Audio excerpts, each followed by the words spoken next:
students, how are you all? Hope you all are doing very good. Let's start the new chapter today of class 5th, which is chapter number 7 about air and water. Okay, chalo. So first of all, we are having the topic about air. What is air? As we all know, that air is everywhere around us. हमारे चारों तरफ air present होती है, लेकिन हम उसको देख नहीं सकते हैं. We can just feel it when it moves, right? See, so we all are familiar with air. It is present everywhere around us. We cannot see it, but we can feel it. We can feel the presence of air when leaves of trees rustles.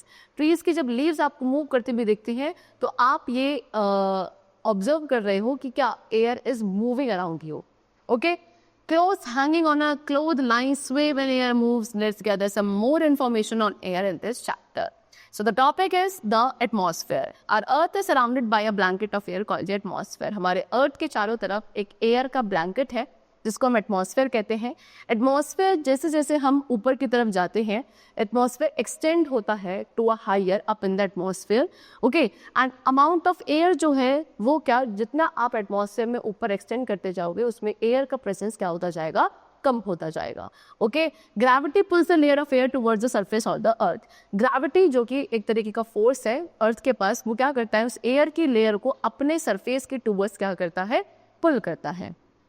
चल, It maintains the temperature on earth for the survival of living beings. Atmosphere का काम क्या है कि ये हमारे earth के temperature को मेंटेन करता है for the survival of living beings. Secondly, जितने भी मेट्रॉइड्स हैं उनको बर्न करता है before they reach the earth surface. Thirdly, atmosphere में एक protective layer is also there which is known as ozone layer. इस ओजोन लेयर का काम क्या है कि ये जो हार्मफुल अल्ट्रा वायलेट रेज है सन की, उनको अर्थ पर आने से प्रिवेंट करता है. This is the importance of atmosphere. Now The next topic is layers of atmosphere. Atmosphere के लेयर्स के बारे में बात करें तो एटमॉस्फेयर में बेसिकली 5 लेयर्स होती है. Number 1 is troposphere. ट्रोपोस्फेयर हमारे एटमॉस्फेयर की सबसे पहली लेयर होती है जो अर्थ सरफेस के जस्ट अबव प्रेजेंट होती है. इसमें वो एयर प्रेजेंट है जिसे हम ब्रीथ करते हैं बेसिकली, एंड जितने भी वेदर चेंजेस होते हैं they take place in this layer only which is troposphere. Now the second is its stratosphere. Stratosphere just troposphere layer के ऊपर होती है. इसको हम क्लाउडलेस लेयर कहते हैं. ओके, जो हमारे जेट प्लेन्स फ्लाई करते हैं वो स्ट्रेटोस्फेयर में करते हैं. ओजोन लेयर जो कि हमारे स्ट्रेटोस्फेयर का अपर पार्ट बनाती है, एक शील्ड की तरह वर्क करती है जो कि हमें सन की अल्ट्रा वायलेट हार्मफुल रेज से प्रोटेक्ट करती है. Next is mesosphere. मेसोस्फेयर हमारे एटमॉस्फेयर की थर्ड लेयर है, एंड यही लेयर हमको मेटेरॉइड से, ओके, या फिर जो बाकी छोटे छोटे रॉक्स हैं जो कि स्पेस में मूव करते हैं, उनको अर्थ के एटमॉस्फेयर में अंदर आने से रोकती है, उनको बर्न कर देती है मेसोस्फेयर लेयर में ही. Meteoroids burn in this layer and do not reach the surface of the earth. Next is thermosphere. Thermosphere हमारे एटमॉस्फेयर की फोर्थ लेयर है. ओके, एंड सबसे ज़्यादा थिकेस्ट लेयर है सभी लेयर्स में से. ये लेयर में क्लाउड्स नहीं होते हैं एंड ना ही कोई वाटर वेपर प्रेजेंट है. स्पेस शटल्स जो है वो इसी लेयर में मूव करते हैं. And the last layer is exosphere. Exosphere सबसे fifth and outer most layer है हमारे एटमॉस्फेयर की. ये काफ़ी थिन लेयर है एंड इसमें जो एयर का अमाउंट है बहुत ही कम होता है. Satellites that orbit the earth are present in this layer. Okay, जो सैटेलाइट्स हमारे अर्थ के अराउंड ऑर्बिट करती हैं वो इसी लेयर में प्रेजेंट है. Now the next is composition of air. Air का कॉम्पोजिशन की बात करें तो एयर क्या है, बहुत सारे गैसेस का मिक्सचर है. अबाउट 78% नाइट्रोजन है, 21% ऑक्सीजन है एंड 1% आपकी बाकी सारी गैसेस होती हैं like neon, argon, carbon dioxide, ozone. Okay, plus हमारे एयर में water vapour and dust particles are also present. Okay, so सबसे पहले हम डिस्कस करेंगे ऑक्सीजन के बारे में. सो ऑक्सीजन गैस क्या है, जितने भी लिविंग ऑर्गेनिजम्स है सभी को ऑक्सीजन चाहिए है for breathing. Okay, burning process के लिए भी ऑक्सीजन की रिक्वायरमेंट होती है. कोई भी चीज़ बर्न नहीं कर सकती without the presence of oxygen.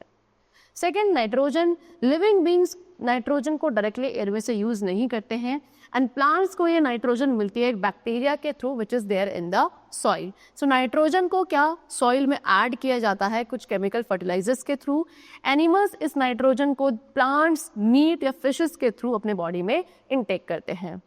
Next is carbon dioxide. So green plants के लिए कार्बन डाइऑक्साइड बहुत यूजफुल है क्योंकि green plants carbon dioxide gas का ही यूज़ करते हैं अपने फूड को प्रिपेयर करने के लिए. प्लस इसी गैस का फायर एक्सटिंग्विशर्स को बनाने में भी यूज़ किया जाता है to put out the fire. Next is water vapour कब बनता है? जब वाटर का इवेपोरेशन होता है वाटर बॉडीज के सरफेस से, like seas, rivers and lake. Okay, and air में जो वाटर वेपर प्रेजेंट है वो क्या करता है, उसी के थ्रू हमारे वेदर में भी चेंजेस आते हैं. ओके, ये वाटर वेपर कंडेंस हो जाता है clouds, rain, fog and snow बनाने के लिए. And the amount of water vapour, जो अमाउंट ऑफ वाटर वेपर हमारे एटमॉस्फेयर में प्रेजेंट है उसे हम ह्यूमिडिटी कहते हैं. ओके, जब एयर काफ़ी ड्राई है दैट मीन्स उस वक्त हमारे एटमॉस्फेयर में लो ह्यूमिडिटी है. एंड जब हाई ह्यूमिडिटी होती है उससे हम काफ़ी अनकंफर्टेबल फील करते हैं, बिकॉज उसमें हमारा जो स्वेट है, बॉडी स्वेट, वो ईजिली इवेपोरेट नहीं हो पाता है. ओके, चलो, now the topic is properties of air. So air की बहुत सारी प्रॉपर्टीज है, सो उसमें से हम कुछ डिस्कस करेंगे. Number 1, air occupy space. Air क्या करता है? स्पेस को ऑक्यूपाई करता है. सो अब इसको समझने के लिए हमारे पास कुछ हमें अपैरेटस चाहिए. Number 1, glass, bowl of water and cotton wool. क्या करना है? हमें एक पीस ऑफ कॉटन वूल को प्रेस करना है into the bottom of the glass. Glass के बॉटम में एक वूल के पीस को अंदर की तरफ प्रेस करना है. Put the glass upside down into the bowl of water. अब आप उस ग्लास को उल्टा करके एक बोल ऑफ वाटर में डालेंगे, फिर उसके बाद ग्लास को बाहर निकालना है. ओके, एंड आप क्या देखोगे कि जो वो कॉटन की वूल है वो बिल्कुल ड्राई है. Okay, now tilt the glass slightly. अब ग्लास को थोड़ा सा साइडली टिल्ट करो एंड उसके बाद उसे आपको क्या उस वाटर बोल में दोबारा से डालना है. आप क्या देखोगे कि एयर बबल्स वहाँ से बाहर निकल रहे हैं एंड जो वाटर है अब वो ईजी ग्लास के अंदर जा रहा है. ओके, सो यहाँ पे हमने क्या ऑब्जर्व किया एंड उसका क्या कंक्लूजन है? सो ऑब्जर्वेशन क्या थी कि स्टेप में जो कॉटन वुल थी पहले वाले स्टेप में वो ड्राई थी, बिकॉज वहाँ पे क्या था, ग्लास के अंदर ऑलरेडी एयर थी. सो वाटर के लिए स्पेस ही नहीं था ग्लास के अंदर जाने के लिए, तो वाटर ना तो अंदर गया एंड ना ही वो कॉटन जो आपका पीस था वो वेट हुआ. ठीक है, जबकि सेकंड स्टेप पे आपने क्या देखा कि एयर बबल्स बाहर आ रहे हैं. दैट मीन्स व्हाट, कि अब जब आपने ग्लास को टिल्ट किया, जो अंदर एयर बबल्स, एयर थी जिसने ऑक्यूपाई कर रखा था ग्लास के स्पेस को, वो अब बाहर आ रही है in the form of bubbles and water अब आपका अंदर जाएगा, जिसकी वजह से अब आपका जो कॉटन पीस है it will get wet. This means that air occupies space. Second property that is air has mass. Air का मास होता है. अब इसके लिए क्या क्या पैराडाइस चाहिए? आपको 2 बलून्स चाहिए, 1 मीटर लॉन्ग स्टिक चाहिए जिसमें एक स्ट्रिंग आपको सेंटर में टाई करनी है. ठीक है, फिर क्या क्या स्टेप्स करने हैं? आपको 2 बलून्स को फिल करना है इक्वल अमाउंट ऑफ एयर से.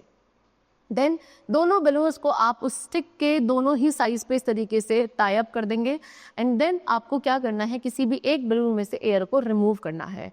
Then what is the observation कि स्टेप सेकंड में आपने क्या करा, जब आपके स्टिक को आपने होल्ड किया तो स्टिक आपके बिल्कुल हॉरिजॉन्टल पोजीशन में थी, लेकिन जैसे ही आपने थर्ड स्टेप में किसी भी एक बलून को क्या करा, उसमें से एयर को बाहर रिमूव कर लिया. अब आप क्या ऑब्जर्व करोगे कि आपकी स्टिक की वो वाली साइड जो कि एयर फिल्ड थी वो नीचे की तरफ टिल्ट हो जाएगी. दैट मीन्स क्या, उसका वेट ज़्यादा है, वहाँ उसमें अभी बलून के अंदर एयर फिल्ड है एंड एयर हैज़ वेट, जिसकी वजह से ये इधर की तरफ टिल्ट होगी टू द हैवियर साइड.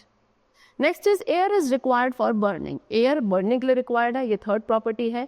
इसके लिए हमें क्या, एक कैंडल एंड ग्लास चाहिए. सो आपको एक कैंडल को फिक्स करना है टेबल पर, उसको लाइट करना है, ये आपकी बर्न करेगी. उसके बाद आपको एक ग्लास को उस कैंडल के ऊपर इन्वर्ट कर देना है. आप क्या ऑब्जर्व करोगे कि कैंडल कुछ समय बर्न करेगी और उसके बाद it will go out. Why? Because candle को क्या चाहिए थी, एयर चाहिए थी बर्न होने के लिए, लेकिन जैसे ही आपने उसके ऊपर एक ग्लास को इन्वर्ट कर दिया, एयर सप्लाई कट हो गई, जिसकी वजह से it will no more burn. Okay, now the fourth property of air is air exerts pressure. Air क्या प्रेशर एक्सर्ट करता है, तो आपको क्या चाहिए, ग्लास चाहिए जिसमें वाटर फिल्ड होना चाहिए. सेकेंडली आपको एक कार्डबोर्ड चाहिए. करना क्या है कि ग्लास को कंप्लीटली वाटर से फिल करना है एंड उस ग्लास के माउथ को कवर करना है एक स्टिफ कार्डबोर्ड के through. Okay, you have to make sure कि कोई भी एयर बबल्स वाटर के अंदर प्रेजेंट ना हो, that is below the cardboard. After that आपको इस कार्डबोर्ड को प्रेस करना है अपने हैंड से एंड ग्लास को इन्वर्ट करना है एंड अपने हैंड को रिमूव करना है फ्रॉम द कार्डबोर्ड. आप क्या ऑब्जर्व करोगे कि कार्डबोर्ड जो है आपको वो नीचे की तरफ नहीं गिरेगा, इवन दो, जबकि वाटर जो है वो उस कार्डबोर्ड को पुश करने की कोशिश करेगा, लेकिन जो एयर बाहर है वो कार्डबोर्ड को पुश करेगी और भी ज़्यादा ग्रेटर फोर्स के साथ from the below. This proves that air exerts pressure also. Okay, चलो, सो this was all about the air, and now we come to the topic which is water. So water भी क्या है हमारे लिए काफ़ी essential है एज मच एज एयर. बहुत सारी एक्टिविटीज़ हैं जो कि इम्पॉसिबल है without water, such as cooking, bathing, construction and so on. In fact plants को भी ग्रो करने के लिए वाटर रिक्वायर्ड होता है. वाटर प्योर या इम्प्योर कुछ भी हो सकता है, डिपेंड करता है कि किस सोर्स से हमको वो वाटर मिल रहा है. जो मेन सोर्स ऑफ वाटर है अर्थ पे that is rain water. Okay, rain water सबसे प्योरेस्ट फॉर्म ऑफ वाटर है, लेकिन ये इम्प्योर हो जाता है जब dust, sand, germs and silt वगैरह इस वाटर में ऐड हो जाते हैं. सो इसीलिए हमें वाटर को प्योरीफाई करना चाहिए एंड उसको सूटेबल बनाना चाहिए for the drinking purpose, because we all must drink pure and filtered water. Now impurities in water. Water में क्या क्या इम्प्योरिटीज हैं? सो वो सब्सटेंसेस जो वाटर को अनफिट बनाते हैं for the use, they are called impurities. And impurities basically कितने, दो टाइप्स की होती है. नंबर वन है सॉल्यूबल इम्प्योरिटीज. वो इम्प्योरिटीज जो वाटर में डिजॉल्व हो जाती है. This is not correctly written over here. It should be the impurities that dissolve in water. Okay, वो impurities जो water में dissolve हो जाती हैं and उसे आप easily देख नहीं सकते. So wait. In that case, you should change over here. It should be, heading should be insoluble impurities. Okay. Now it's correct. So impurities that are not dissolved in water, वो impurities जो water में dissolve नहीं हो सकती हैं, यानी कि आप इन्हें easily water के अंदर देख सकते हो, they are called insoluble impurities. Okay. Second type of impurity is soluble. So just cut in from here and now the heading becomes soluble impurities. So water from wells or rivers. Well, rivers में से जो water मिलता है उसमें कुछ कैसी आपकी soluble impurities होती हैं, लाइक मिनरल सॉल्ट जो कि वाटर में डिजॉल्व होता है एंड हम इसे क्या नहीं देख सकते हैं. They are called soluble impurities. Now removal of insoluble impurities. कैसे हम इनसॉल्यूबल इम्प्योरिटीज को रिमूव करेंगे? So we have learn in a previous class also कि इनसॉल्यूबल इम्प्योरिटीज जो वाटर में होती हैं उनको सेडिमेंटेशन, डिकेंटेशन एंड फिल्ट्रेशन जैसे मेथड से रिमूव किया जा सकता है. ओके, सो अब हम इन्हीं प्रोसेस को दोबारा रिकॉल करेंगे. Number one is sedimentation. So इस मेथड में आपको क्या करना है, एक मिक्सचर लेना है किसका, वाटर का, एंड उस वाटर के अंदर कोई इनसॉल्युबल इम्प्योरिटी होनी चाहिए जिसको आप क्या करोगे, मिक्स करोगे एंड देन इसको अनडिस्टर्ब आपको छोड़ना है कुछ समय के लिए. ओके, सो जितने भी हैवी इनसॉल्युबल इम्प्योरिटीज हैं कुछ टाइम बाद आप क्या ऑब्जर्व करोगे, वो सारी इनसॉल्युबल इम्प्योरिटीज क्योंकि वो हैवी हैं, डिजॉल्व होंगी नहीं वाटर में, तो वो नीचे सेटल हो जाती हैं at the bottom of the container. And यही लेयर जो इम्प्योरिटीज की नीचे सेटल डाउन हो चुकी है, इस लेयर को सेडिमेंट कहा जाता है. जैसे ही इम्प्योरिटीज नीचे सेटल हो जाएंगी, आपको जो ऊपर क्लियर वाटर बचा है उसको क्या करना है, दूसरे कंटेनर में फिल करना है या फिर उसको पोर करना है. Okay, so this is process is called sedimentation. जब आपका जो हैवी इम्प्योर पार्टिकल्स थे, इम्प्योरिटीज थी, वो नीचे सेटल हो गई एंड जो क्लियर वाटर है वो उसने ऊपर एक लेयर बना ली है above the sediment. This process is called sedimentation. Next is decantation. Decantation जो प्रोसेस है वो सेडिमेंटेशन के बाद होता है.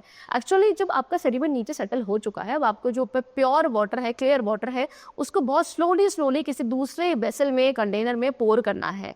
This is what is known as decantation. Okay, see, in this process the clean water collected above the sediment is poured into another container without disturbing the sediment settle at the bottom. इस तरीके से आप उसे दूसरे container में पोर करोगे कि जो वेसल में नीचे सेडिमेंट सेटल हुआ है वो डिस्टर्ब नहीं होना चाहिए. Okay, this is what is known as decantation. Next is filtration. अब ये मेथड यूज किया जाता है वाटर को इनसॉल्युबल इम्प्योरिटीज में से सेपरेट करने के लिए, लाइक सैंड. ओके, एंड इसको हम एक फिल्टर पेपर के थ्रू करते हैं. क्या मेथड है, आपको क्या करना है, एक मिक्सचर है वाटर एंड सैंड का, इसको फिल्टर करना है. सो आप एक फिल्टर पेपर का कोन बनाएंगे एंड उसको एक फनल के अंदर रखेंगे. फिर जो मिक्सचर है उसको फनल में पोर किया जाएगा. जो सैंड है वो फिल्टर पेपर से पास नहीं होगी. ओके, एंड कहाँ, फिल्टर पेपर पे ही ऊपर सेटल हो जाएगी. जो ये ऊपर आपको सैंड मिल गया है फिल्टर पेपर पे, इसको बोला जाएगा रेसिड्यू. ओके, एंड जो क्लियर वाटर फिल्टर पेपर से पास हो गया एंड आपने उसको एक दूसरे फ्लास्क में कलेक्ट कर दिया है बिलो द फनल, इस वाटर को बोला जाएगा फिल्ट्रेट. ओके, एंड ये पूरा मेथड जो है वाटर प्योरीफाइंग का, this process is called filtration method. Now these were the methods of removing insoluble impurities and now we come to the topic which is removal of soluble impurities. So अब soluble impurities जो हैं water में वो दिखती नहीं है ना, क्योंकि वो डिजोल्व हो जाती है. सो अब उन्हें भी रिमूव करने के हमारे पास कुछ मेथड्स है. Number 1, evaporation. इस मेथड में हमें वाटर या किसी भी लिक्विड को जिसमें सॉल्युबल इम्प्योरिटीज है उसको हीट करना है. ओके, सो दैट जो लिक्विड है वो वेपर में चेंज हो जाए एंड जितने भी इम्प्योरिटी हैं वो सारी नीचे सेटल हो जाए. इसी प्रोसेस को जहाँ पे हम वाटर को या लिक्विड को चेंज करते हैं into vapour state, this is called evaporation method. Okay, now next is distillation. अब इवेपोरेशन में सिर्फ हमको इम्प्योरिटीज एंड वाटर मिलता है जो एयर में मिक्स हो जाता है in the form of vapour. लेकिन डिस्टिलेशन में हम क्या करते हैं, डिस्टिलेशन पे हम impurities as well as pure water दोनों हमें मिल जाते हैं. डिस्टिलेशन में इम्प्योर वाटर जो है उसको हम एक फ्लास्क के अंदर हीट करते हैं एंड हीटिंग पे जो वाटर है वो स्टीम में चेंज हो जाता है एंड इम्प्योरिटी सारी नीचे फ्लास्क में रह जाती है. फिर इस स्टीम को हम एक कंडेंसर के थ्रू पास करते हैं एंड यहाँ पे ये स्टीम कूल डाउन होकर दोबारा से वाटर में चेंज हो जाती है. लेकिन इस बार ये जो वाटर है वो प्योर है जिसको हम एक सेपरेट फ्लास्क में कलेक्ट करते हैं. Okay, now the last topic is purification of drinking water. अब ड्रिंकिंग वाटर को प्योरीफाई कैसे किया जाता है, एज आई टोल्ड यू कि इम्प्योर वाटर हमारी हेल्थ के लिए हार्मफुल है एंड इससे बहुत सारी डिजीजेस हो सकती हैं. So we must always drink pure water only. Okay, so कैसे वाटर को प्योरीफाई किया जा सकता है, we are having some methods given to us. The number 1 is boiling. So यहाँ पे हमें वाटर को बॉयल करना है फॉर एटलीस्ट 15 to 20 मिनट्स, जिसके थ्रू उसके अंदर जितने भी जर्म्स हैं वो सारे मर जाएंगे, है ना. एंड जो वाटर है फिर उसे हमें कूल करना है, फिल्टर करके एक क्लीन कंटेनर के अंदर स्टोर कर सकते हैं. Next is chlorination. क्लोरीनेशन में क्या है, जो बैक्टीरिया अभी भी वाटर के अंदर रह जाता है उसको हम किल करते हैं एक बहुत छोटी सी amount of quantity of chlorine को ऐड करके. Okay, and the last is water purifier. Water purifiers को भी यूज किया जाता है कॉमनली घर में आजकल वाटर प्योरीफाई करने के लिए. इन प्योरीफायर्स को भी हमें रेगुलरली क्लीन करना चाहिए सो दैट इसमें कोई भी डिजीज कॉजिंग जर्म्स अंदर ब्रीड ना करे. ओके, चलो, सो that's all for the chapter. We have discussed the concepts of air and water in a very detailed manner. I hope the chapter was very clear to you. Let's meet very soon and then take care and thanks to everyone.